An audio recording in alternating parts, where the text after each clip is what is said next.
어리석은 사람이 한 명이 나옵니다.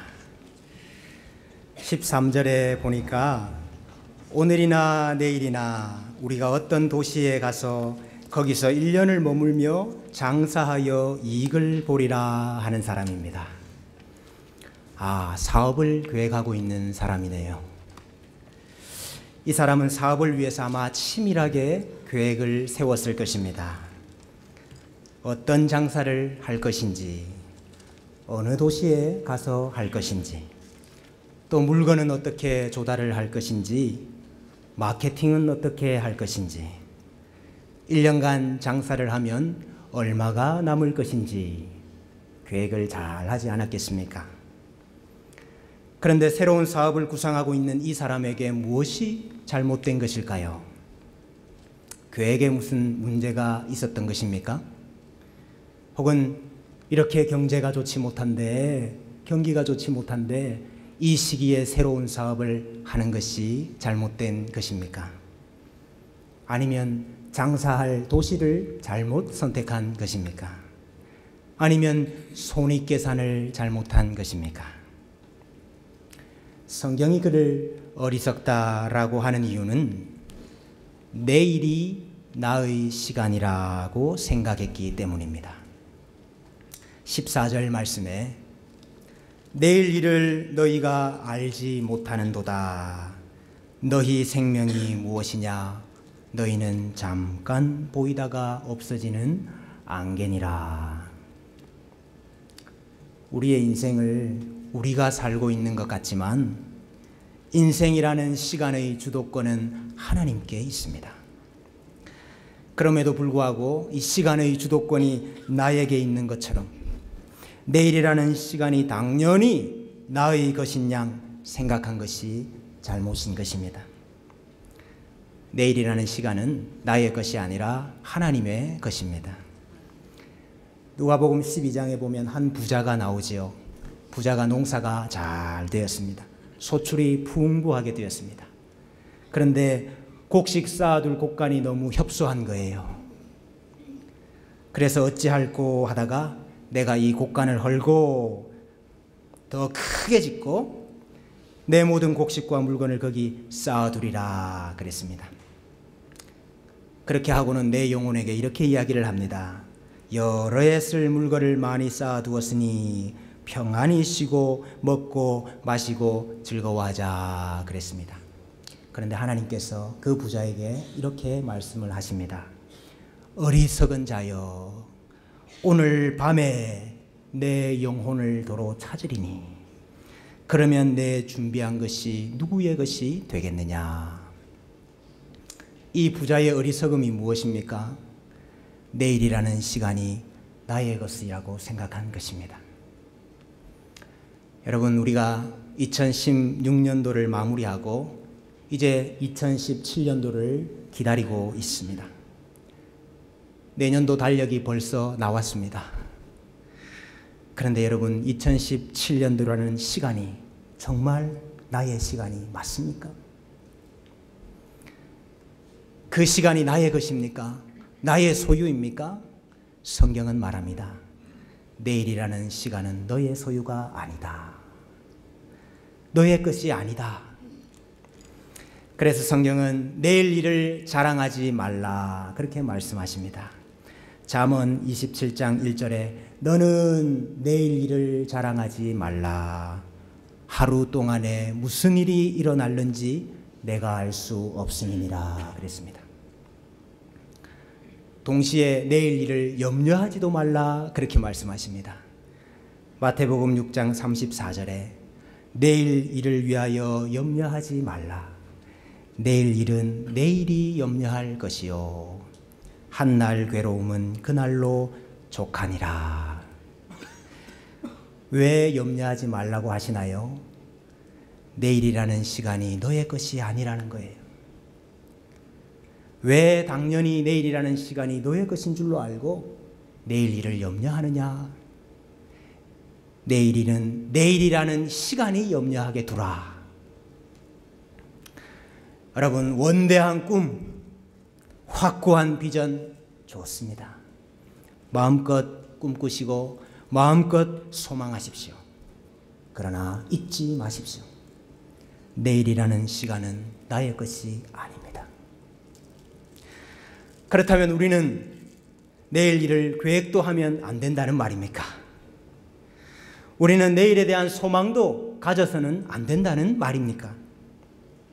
오늘 말씀은 너희가 계획도 하고 내일에 대한 소망도 품고 열심히 준비도 하지만은, 그러나 그 모든 것들이 어리석은 것이 되지 않기 위해서는 반드시 이것이 있어야 한다, 그렇게 말씀해 주고 계십니다. 그것이 15절 말씀입니다. 너희가 도리어 말하기를 주의 뜻이면 우리가 살기도 하고 이것이나 저것을 하리라 할 것이거늘, 그랬습니다. 너희가 도리어 말하기를, 거기에 도리어라는 단어, 안티라는 단어입니다. 여러분, 연예인들 중에 안티 팬들이 많은 연예인들이 있잖아요. 그 안티 팬 할 때 안티입니다. 너희가 그것에 대항하여 말하기를, 너희가 그것에 반대하여 말하기를 너희는 이렇게 말해야 된다는 것입니다. 만일 주의 뜻이면,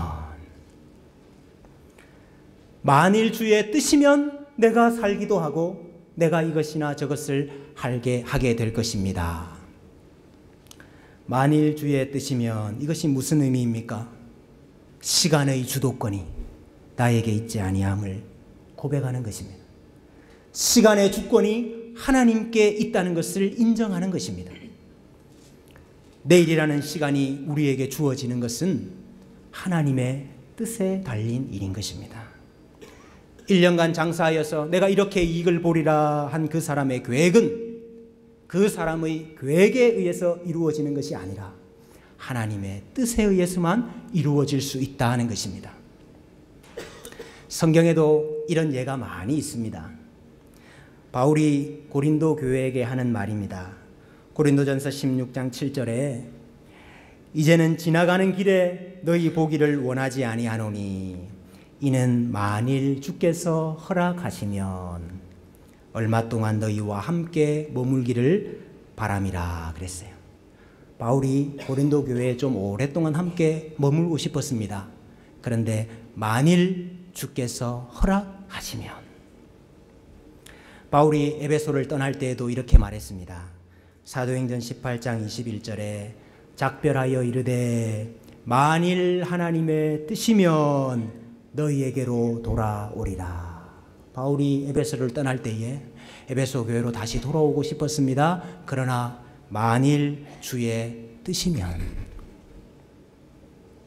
초대교회 당시에 성도들이 주고받은 서신들을 잘 살펴보면 거기에 DV라는 말이 많이 나옵니다. 이것은 라틴어의 약자인데요. 데오 볼렌테라는 약자입니다. 주의 뜻이면, 내가 다음 달에 너희 집에 방문하겠다. DV, 주의 뜻이면. 네덜란드 개혁교회를 경험하고 오신 분이 저한테 그렇게 이야기를 해 주었습니다. 네덜란드 개혁교회에서는 이 주보에 광고를 실을 때 말입니다, 이 DV를 붙인다는 거예요. 이번 주간에 어느 가정에 신방이 있습니다. DV, 주의 뜻이면. 이번 주 토요일 날 어느 집에 결혼식이 있습니다. DV, 주의 뜻이면. 이렇게 한다는 거예요. 제가 이게 워낙 옛날에 들었던 이야기라 진짜로 그런가, 그래서 제가 어제 전화를 해봤어요. 그러니까 확인을 했는데 진짜로 그런답니다. 서로 간에 이메일을 주고받을 때도 DV. 신학교에서 광고 메일이 온답니다. 광고 메일에도 DV. 우리의 모든 대화와 계획에는 반드시 DV가 있어야 돼요. 우리가 대화할 때마다 이 말을 하지 않습니다. 우리가 주보에 광고를 낼 때마다 이것을 관로로 생략하지만은, 그러나 우리의 모든 대화와 우리의 모든 계획에는 만일 주의 뜻이면, 이것이 있어야 된다는 것입니다. 왜냐하면 주의 뜻을 떠나서 우리의 계획으로, 우리의 준비로, 우리의 최선으로 할 수 있는 일이 아무것도 없기 때문입니다. 오직 주의 뜻에 달린 일입니다. 그렇기 때문에 만일 주의 뜻이면 이것이 없는 것은 교만한 것입니다. 오늘 16절 말씀에 이제도 너희가 허탄한 자랑을 하니 그러한 자랑은 다 악한 것이라 그랬습니다. 여기 허탄한 이 단어, 오만한, 거만한, 교만한 그런 뜻입니다. D가 빠진 계획은 교만한 거라는 거예요. 만일 주의 뜻이면 이것이 빠진 꿈은 오만한 것이라는 것입니다. 우리가 아무리 계획을 잘 세우고 열심히 사는 분이라 할지라도 교만한 분일 수 있습니다. 우리가 아무리 좋은 꿈을 품고 열심히 준비하는 사람이라 할지라도 오만한 사람이 될 수 있습니다. 나의 뜻대로 내 인생을 살 수 있다, 그렇게 생각한다면 말입니다. 주의 뜻을 구하는 겸손하고 낮은 마음을 가지지 않는다면 말입니다. 너희는 잠깐 보이다가 없어지는 안개니라. 내일 일을 위하여 염려하지 말라. 내일 일은 내일이 염려할 것이요 한날의 괴로움은 그날의 족하니라. 어쩌면 우리는 하루하루를 우리의 인생의 단위로 끊어서 살아야 하는 사람인지도 모릅니다. 잠자리에 들면서 감사합니다. 오늘도 주님 안에서 하루를 다 살았습니다. 내일 아침 나의 눈을 뜨게 해주시면 다시 주님의 뜻을 따라서 살 것이요. 그렇지 않으면 천국에서 하나님을 만나서 하나님과 함께 영원토록 살 것입니다. 우리가 사실은 그렇게 하루하루를 우리의 인생의 단위로 살아야 할지도 모릅니다. 제가 지난 주간에 어느 한 목사님의 간증을 들었습니다. 이 목사님 아주 유능한 목사님이세요. 젊은 나이에 역사와 전통이 깊은 교회를 맡아서 목회도 하셨습니다. 이분은 목회하실 때에 명확한 청사진과 그림을 가지고 있었어요. 거기에 대한 확신도 있었고 그래서 아주 자신만만했답니다. 근데 여러분, 하나님께서 우리를 생각하시는 대로 다 인도하지 않으시잖아요. 우리가 그림을 그리고 우리가 계획한 대로 하나님께서 우리에게 다 주시지 않으시잖아요. 이 목사님에게도 하나님이 그렇게 하지 않으신 거예요. 목사님이 생각한 만큼 인정을 받지를 못하고 목사님이 생각한 만큼 성과가 드러나지를 않은 거예요. 그래서 그만 이 목사님에게 우울증이 왔습니다. 때로는 자살 충동을 느낄 만큼 그렇게 심각한 단계가 되었답니다. 그런데 하나님께서 말씀으로 자기 속에 있는 이 성공주의적인 거품을 다 빼게 하셨어요. 내가 말은 하나님의 뜻을 따른다고 하고 내가 말은 주의 뜻대로 되기를 원한다고 하면서도 내 마음속 깊은 곳에 있는 나를 실제로 움직이고 있는 것은 나의 생각이었고 나의 경험이었고 나의 선택이었고 그것으로 내가 할 수 있다 하는 그 자신만만함이 자신을 움직이고 있었던 거예요. 그래서 이 목사님이 그것을 다 회개를 했습니다. 나의 뜻을 포기를 했습니다. 나의 비전을 포기를 했습니다. 나의 목회를 포기를 했습니다. 그랬더니 하나님께서 급속하게 회복을 시켜주셔서 이 목사님이 다시 개척을 하시게 되었어요. 그래서 제가 그 개척한 교회 홈페이지에 들어가 보았습니다. 그 목사님이 인사말에 이렇게 적어 두셨더라고요. 제가 하도 은혜가 돼가지고 뽑아왔습니다. 예측할 수 없는 교회라면 좋겠습니다. 주님의 손에 온전히 맡겨질 때 우린 그 어떤 것도 예측할 수 없습니다. 다만 선하고 아름다울 거라는 사실만 믿을 수 있을 뿐입니다. 우리 교회의 시작은 처음부터 예측할 수 없었습니다. 지극한 연약함 속에서 성급히 시작한 모든 과정도 생각지 못했던 과정이었습니다. 모교회 성도들의 힘에 지나는 동력도, 모교회 10여 가정의 성도들의 눈물 어린 참여도 모두 예측하지 못한 과정이었습니다. 그리고 교회가 오늘 여기에 이를 때까지도 우리는 예측할 수 없었던 일들을 현실로 받아 반응하는 데 급급해하면서 여기까지 왔을 뿐입니다. 주님의 이끄심에 단지 반응하는, 그러나 우둔한 길을 열어 조금이라도 더 주님으로부터 듣고 싶은 마음으로 여기까지 힘겹게 온 것뿐입니다.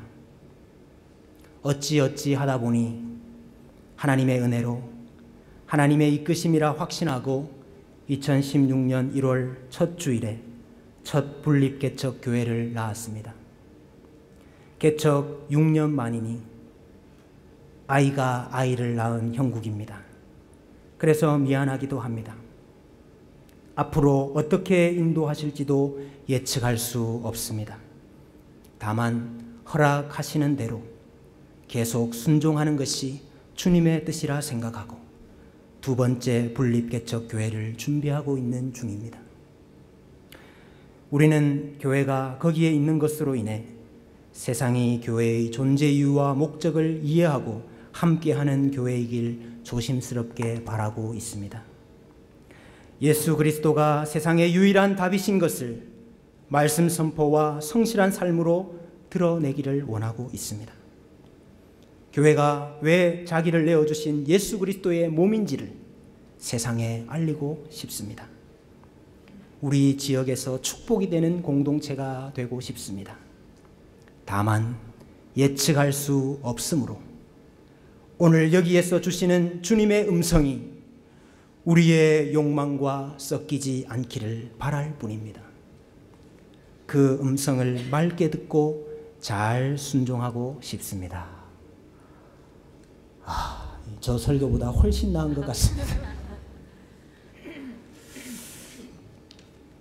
우둔한 길을 열어서 조금이라도 더 주님의 이끄심에 반응하고 싶은 마음으로 여기까지 왔습니다. 어찌 하다 보니 하나님의 은혜로 하나님의 이끄심이라 확신하고 여기까지 오게 되었습니다. 다만 예측할 수 없으므로 주님의 음성이 우리의 욕망과 섞이지 않기를 바랄 뿐입니다. 주님의 손에 온전히 맡겨질 때 그 결과가 선하고 아름다운 것이라는 사실을 믿을 뿐 우리는 그 어떤 것도 예측할 수 없습니다. 여러분, 이것이 솔직한 것이 아닙니까? 이것이 겸손한 것이 아닙니까? 예측할 수 없다, 생각하지도 못했다, 이런 말을 9번이나 사용을 하셨더라고요. 그런데 사실 우리는 예측할 수 있으면 좋겠다, 그 생각을 많이 합니다. 하나님이 우리에게 내일 일을 좀 가르쳐 주시면 좋겠다. 우리에게는 사실 다 그런 마음이 있습니다.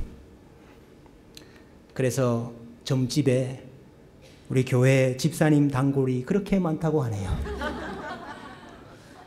연말 연초가 되면은 점집이 문전성시를 이룬다고 합니다. 다 내일 일을 알고 싶은 거 아니겠습니까? 그러나 하나님은 우리에게 내일 일을 알려주지 않으세요.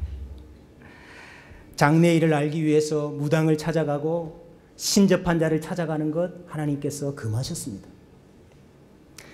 왜 하나님께서 우리에게 내일 일을 알려주지 않으실까요? 하나님이 의도적으로 그렇게 하시는 거예요. 전도서 7장 14절에 형통한 날에는 기뻐하고 공고한 날에는 되돌아보아라. 이 두 가지를 하나님이 병행하게 하사 사람이 그의 장래일을 능히 헤아려 알지 못하게 하셨느니라 그랬어요. 하나님께서 우리에게 때로는 형통한 날을 주시고 때로는 공고한 날을 주셔서 도무지 우리가 우리의 장래일을 헤아려 알지 못하도록 하셨다는 거예요. 하나님이 우리가 내일 일을 미리 아는 것을 원하지 않으십니다. 이유가 무엇일까요? 내일이라는 시간이 우리의 시간이 아니라는 것을 고백하기를 원하시는 것입니다. 우리의 인생이 우리의 뜻에 달린 것이 아니라 하나님의 뜻에 달렸다 하는 것을 고백하기를 원하신다 이 말입니다. 우리 인생의 주인이 내가 아니라 하나님이십니다. 이것을 인정하기를 원하십니다. 우리는 잠깐 보이다가 없어지는 안개임을 깨닫고 겸손하게 하나님께 묻는 것을 원하시고 하루하루를 하나님만 붙잡고 동행하면서 살기를 원하시는 것입니다. 내일이 나의 시간인 것처럼 자랑하지도 말고 자신하지도 말고 또 염려하지도 말고 걱정하지도 말고 다만 겸손하게 하나님의 뜻을 물으면서 사십시다. 예측할 수 없지만 하나님의 손에 온전히 붙잡혀질 때에 하나님께 온전히 맡겨질 때에 그 결과가 선하고 아름다울 것이라는 것을 믿음으로 사십시다.